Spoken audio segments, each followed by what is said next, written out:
Assalamualaikum warahmatullahi wabarakatuh. Perkenalkan nama saya Devi Koretun Safia dengan NIM 1420121027. Saya dari tingkat 2 kelas A Prodi Keperawatan Fakultas Ilmu Kesehatan Universitas Galuh.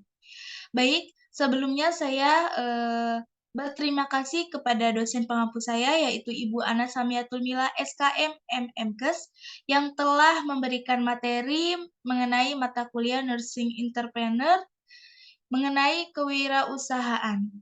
Baik, langsung saja di sini saya akan mempresentasikan proyek yang telah saya buat, yaitu proposal kewirausahaan daycare lansia. Selanjutnya, ada latar belakang, yaitu di era globalisasi ini banyak sekali tenaga kesehatan khususnya perawat yang menggunakan peluang usaha mandiri. Salah satunya itu adalah membangun klinik daycare lansia. Nah, berdasarkan peraturan pemerintah nomor 43 tahun 2004 tentang pelaksanaan upaya peningkatan kesejahteraan sosial lanjut usia, pasal 1 ayat 4 dan 5 menerangkan bahwa kondisi lanjut usia di Indonesia dapat dibedakan menjadi dua kategori. Yang pertama itu ada eh, lanjut usia potensial dan lanjut usia tidak potensial. Untuk selanjutnya ada visi. Visinya itu terwujudnya pelayanan kesehatan lansia secara holistik di klinik daycare lansia serta menjadikan masa lanjut usia sehat, bahagia, dan sejahtera. Untuk selanjutnya itu ada misi. Misi ini ada 3. Yang pertama ini menerapkan prinsip manajemen kesehatan yang baik bagi lansia. Yang kedua meningkatkan pengetahuan dan skill tenaga kesehatan. Dan yang ketiga sebagai tempat bagi lansia untuk mengkonsultasi masalah kesehatan yang mereka alami. Untuk selanjutnya ada maksud dan tujuan. Nah, maksud dan tujuan ini daycare lansia itu tujuan dan maksudnya itu yaitu untuk meningkatkan status kesehatan dan kualitas kehidupan lansia agar dapat menikmati masa tua yang sejahtera, bahagia, dan berdaya guna bagi diri, kehidupan keluarga, dan masyarakat sesuai dengan lingkungannya. Untuk selanjutnya ada bidang pelayanan daycare lansia. Untuk bidang pelayanan daycare lansia, yang pertama itu ada tujuan pelayanan daycare lansia. Tujuannya yaitu meningkatkan kesejahteraan sosial lansia menyusun sebuah kegiatan yang positif untuk lansia seperti pemberian makanan tambahan, pemeriksaan kesehatan, bimbingan rohani, bimbingan konseling, keterampilan atau ekonomi kreatif, kegiatan olahraga dan juga rekreasi dan hiburan. Untuk yang kedua itu ada sasaran pelayanan daycare lansia. Yang pertama itu sasarannya untuk lansia yang berusia 60 tahun. Lalu yang ketiga ada aspek pelayanan daycare lansia. Aspek yang diberikan dalam pelayanan harian ini adalah yang pertama ada pelayanan fisik yang merupakan pelayanan diberikan untuk menjaga kondisi fisik lanjut usia agar tetap terjaga kesehatannya. Yang kedua itu ada pelayanan psikis. Nah, pelayanan psikis ini untuk pelayanan yang merupakan kegiatan bimbingan psikologis yang diberikan kepada lanjut usia baik secara kelompok maupun individu. Untuk yang ketiga ada pelayanan rohani. Pelayanan rohani ini merupakan pelayanan yang dimaksudkan untuk menjaga kondisi spiritual lanjut usia dengan kegiatan pengajian bagi klien yang beragama Islam. Lalu kebaktian itu bagi klien yang beragama Kristen dan Katolik dan perawatan jenazah. Lalu yang keempat ada pendampingan keterampilan dan kesenian, yaitu pelayanan dan pendampingan keterampilan dan kesenian diberikan untuk menjaga kreativitas lanjut usia. Lalu yang keempat ada bentuk pelayanan daycare lansia. Apa saja sih bentuk pelayanan daycare lansia?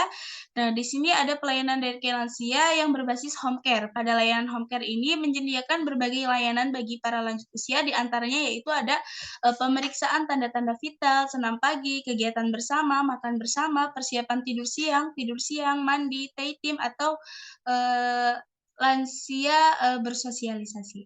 Untuk yang kelima ada metode pelayanan daycare lansia. Yang pertama ada metode preventif. Metode ini merupakan upaya dalam mencegah kemungkinan timbulnya hal-hal yang tidak diinginkan yang diakibatkan oleh proses menua.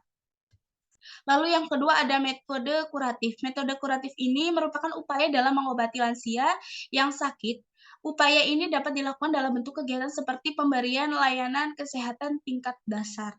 Lalu yang ketiga ada metode rehabilitatif. Metode ini merupakan upaya dalam rangkaian yang ditujukan kepada pasien yang sudah tidak menderita penyakit agar dapat berinteraksi secara normal dalam lingkungan sosial. Lalu selanjutnya ada riset, rencana pengembangan, rencana pemasaran dan aspek pendirian klinik. Untuk yang pertama ini ada riset dan analisis. Di dalam riset dan analisis, yang pertama itu ada pasar sasaran atau konsumen. Nah, jadi sasaran dari riset ini adalah lansia di daerah perkotaan yang cenderung ditinggalkan oleh anggota keluarga saat jam kerja. Lalu yang kedua ada ukuran dan tren pasar. Tren pasar untuk daycare lansia Korsa Sejahtera ini dapat diestimasi secara analisis teknik akan mengalami tren yang akan terus meningkat dengan bertambahnya pasien dan kepercayaan keluarga untuk menitipkan lansia di daycare lansia, maka dapat dimungkinkan dalam kurun waktu 1 tahun produk ini telah mendapatkan brand image yang kuat. Lalu yang ketiga ada persaingan. Dalam persaingan ini mengacu pada peta persaingan ini dapat dilaksanakan analisis SWOT untuk mengindikasikan kekuatan perusahaan di tengah kancah persaingan usaha. Berikut ini adalah analisis SWOT yang dapat dikemukakan. Yang pertama ada strength atau kekuatan. Pasar daycare lansia pada dasarnya mengarah ke pasar menengah atas. Nah, dalam hal ini persaingan harga tidak dapat menjadi kendala utama. Namun pertimbangan dari konsumen cenderung menuju segi kualitas pelayanan. Lalu yang kedua ada weakness atau kelemahan. Daycare lansia ini merupakan sebuah badan usaha dalam modal yang terbatas. Hal ini akan menjadi kelemahan jasa pelayanan ini, namun hal ini akan dapat diatasi dengan menjalin kerjasama dengan para investor. Lalu yang selanjutnya ada opportunity, yaitu adalah kesempatan. Saat ini kondisi ekonomi mulai stabil sehingga membuka kesempatan bagi perusahaan jasa. Nah, untuk tumbuh dan berkembang. Lalu yang ketiga ada threat, yaitu ancaman. Ancaman ini produk layanan jasa yang berhasil di pasaran pada umumnya akan segera dipublikasikan ya oleh kompetitor lain yang ingin merebut pasar. Pada sistem ini akan tercipta suatu kondisi market atau market share tertentu gitu. Untuk dapat mengatasi ancaman ini, maka dapat dilakukan pembangunan brand image secara ekspansif sehingga dapat mempertahankan peta pemasaran dan menjadi market leader di bidang pelayanan daycare lansia. Untuk selanjutnya ada estimasi pangsa pasar. Nah, dalam estimasi pangsa pasar ini, daycare lansia berada sangat strategis di daerah perkotaan. Nah, daerah yang dengan mayoritas penduduk ini dengan ekonomi yang menengah ke atas cenderung menjadi sasaran pasar jasa pelayanan ini. Lalu untuk selanjutnya ada rencana pengembangan. Dalam rencana pengembangan ini, daycare lansia mempunyai beberapa rencana yang bertujuan untuk pengembangan usaha yang akan dilakukan seperti yang pertama, memberikan pelayanan yang berkualitas dan penuh kasih sayang. Lalu yang kedua, mendirikan perusahaan jasa yang kuat dalam segi keuangan melalui pengadaan kerjasama dengan investor swasta.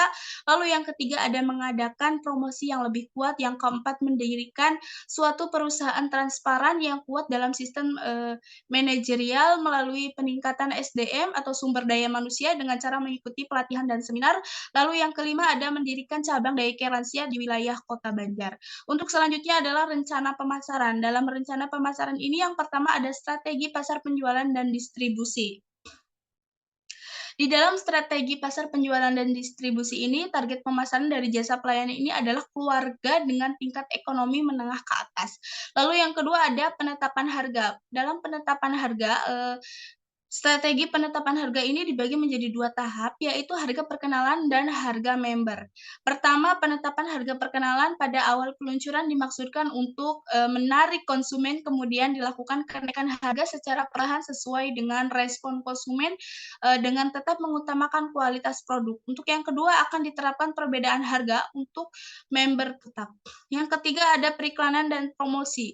Nah, langkah awal promosi yang dilakukan untuk menarik para konsumen adalah dengan membagikan brosur dengan harapan masyarakat dapat mengenal dan tertarik untuk menggunakan jasa layanan ini. Lalu selanjutnya ada aspek pendirian klinik. Aspek sumber daya manusianya itu, di dalam aspek sumber daya manusia itu yang pertama ada data klinik lansia. Nama kliniknya yaitu Daycare Lansia Korsa Sejahtera. Untuk alamat kliniknya Jalan Rancawati, Dusun Sinargali, RT 3 RW 4, Desa Langansari, Kecamatan Langasari, Kota Banjar, Provinsi Jawa Barat. Untuk nomor teleponnya 0838 161 27280. Email, Instagram, Facebook, bisa dilihat ya di sini.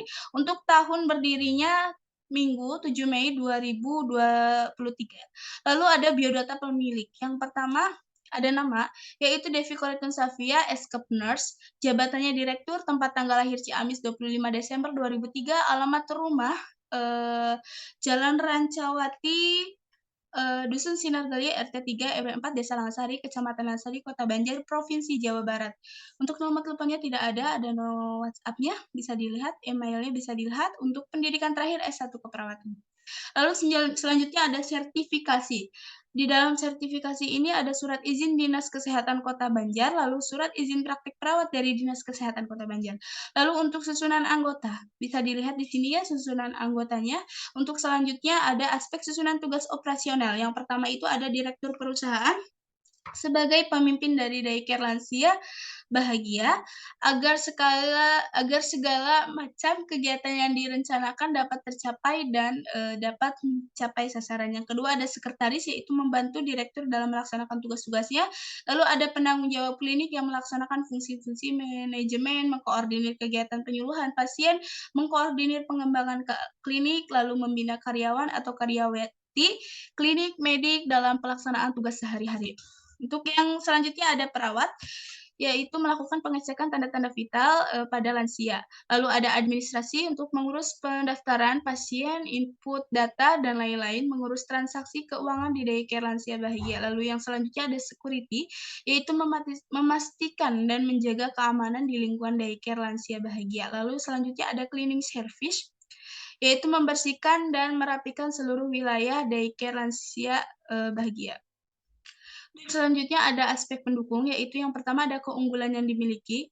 Keunggulan yang dimiliki dari kami adalah pelayanan kesehatan yang dilakukan oleh tenaga-tenaga profesional, terutama perawat yang profesional dan memiliki surat izin praktek. Lalu gambaran pasar lingkungan perkotaan yang didominasi oleh keluarga yang sibuk, yang cenderung meninggalkan lansia sendiri di rumah. Lalu selanjutnya ada kegiatan pemasaran dan promosi yang dilakukan personal selling. Untuk interaksi antara individu saling bertemu muka yang ditujukan untuk menciptakan dan memperbaiki. Lalu selanjutnya ada fasilitas. Fasilitas yang akan kami dirikan guna mendukung kemajuan Daycare Lansia Bahagia ini adalah sistem pendaftaran yang diatur menggunakan sistem komputerisasi, sehingga pasien yang sudah terdaftar data akan otomatis tersimpan.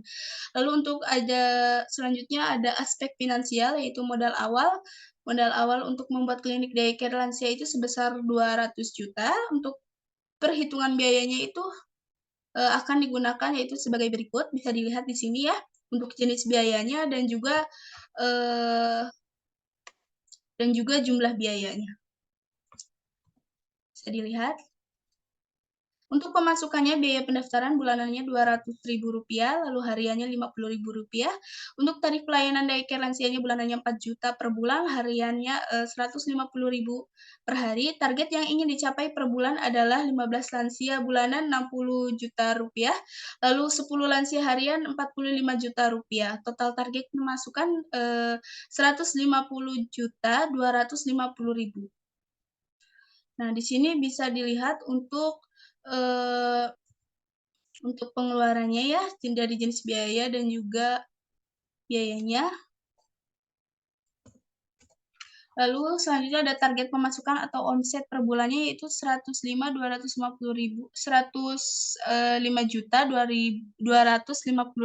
mohon maaf.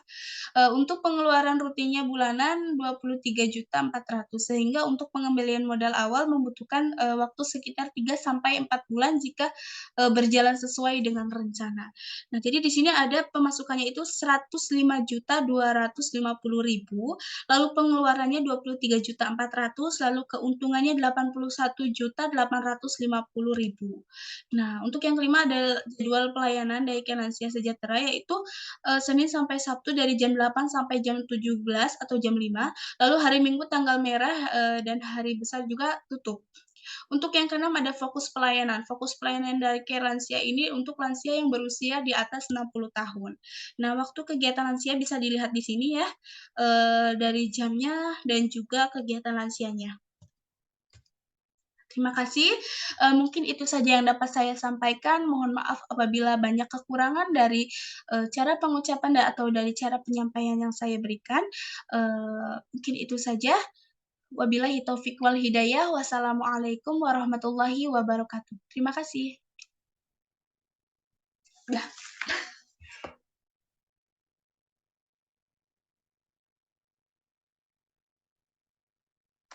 Pas banget maghrib anjir.